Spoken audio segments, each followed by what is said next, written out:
Kharif season మొదట్లో తొలకరి జల్లులు పడక ఇబ్బంది పడ్డ రైతులకు ఇప్పుడు కురిసిన వర్షాలతో శ్రీకాకుళం జిల్లాలో వరి నాట్లు ఊపందుకున్నాయి. ఖరీఫ్లో 50% పైగా రైతులు వరిని సాగుకు ఎన్నుకోవడం పరిపాటి. ఇప్పటికే నారుమళ్లు వేసుకున్న రైతులు ప్రధాన పొలంలో నాట్లు పెట్టుకుంటున్నారు. అలాగే మరికొంతమంది రైతులు నాట్లు పెట్టేందుకు సిద్ధపడుతున్నారు.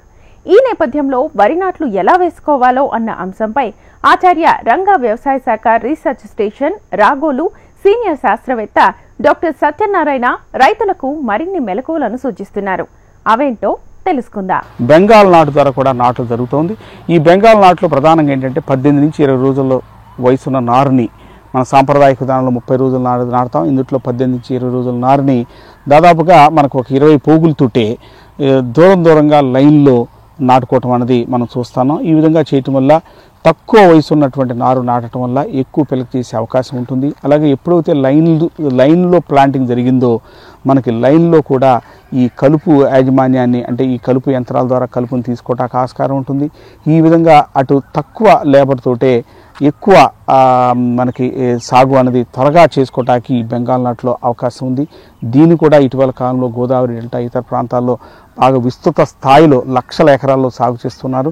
దీంట్లో కాకపోతే ఏంటంటే కొంచెము ఈ విధంగా చేయటం వల్ల 4 నుంచి 5 రోజులు తక్కువ నారు వయసున్న నారు దూరంగా నాటడం వల్ల 4-5 రోజులు కాల పరిమితి పెరిగినప్పటికీ ఎప్పుడైతే దృఢంగా అంటే కాండం దృఢంగా ఉండటము వల్ల ఈ గాలి వానలు వచ్చినప్పుడు పడిపోకుండా ఉండేటువంటి ఆస్కారం కూడా ఉంది.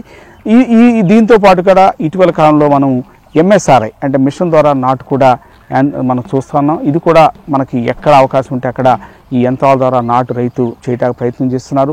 ఇందులో దాదాపు 12 కిలోల విత్తనాన్ని 80 ట్రేల్లో వేసుకుని 20 రోజుల నారు వచ్చిన తర్వాత భూమిని బాగా చదును చేసుకుని అంటే దున్ని లేదా దుక్కి చేసుకుని దమ్ము చేసుకుని చదును చేసుకున్న 2వ రోజు కానీ 3వ రోజు కానీ ఈ యంత్రాల ద్వారా నాటుకోవటం వల్ల మనకి దాదాపుగా ప్రతి వరుసకి 28 సెంటీమీటర్ల వ్యత్యాసంలో వరుస పడుతుంది. అలాగే దుబ్బుకి వరుసల్లో మొక్కల మధ్య దాదాపు 14-15 సెంటీమీటర్లు ఉండటం వల్ల దాదాపు ఒక చదరపు మీటర్కి 22-24 మూలలు ఉండి ఇది కూడా దూరంగా నాట్లు పట్టడం తక్కువ వయసున్న నారు ఊడటం వల్ల ఇక్కడ కూడా బాగా పిలక ఎక్కువ చేసి కాండం దృఢంగా ఉండి ఈ మనకి గాలివానలు వచ్చినప్పుడు కూడా చేను పడిపోకుండా ఉండే అవకాశం కూడా ఈ MSRIలో ఉంది. ఈ విధంగా ఈ MSRIలో కూడా దాదాపుగా 4 నుంచి 5 రోజులు కాల పరిమితి పెరిగే అవకాశం ఉంది. ఎందుకంటే లేత నారు నాటుతున్నప్పుడు ఈ మార్పు అన్నది సర్వసాధారణంగా జరుగుతుంటుంది.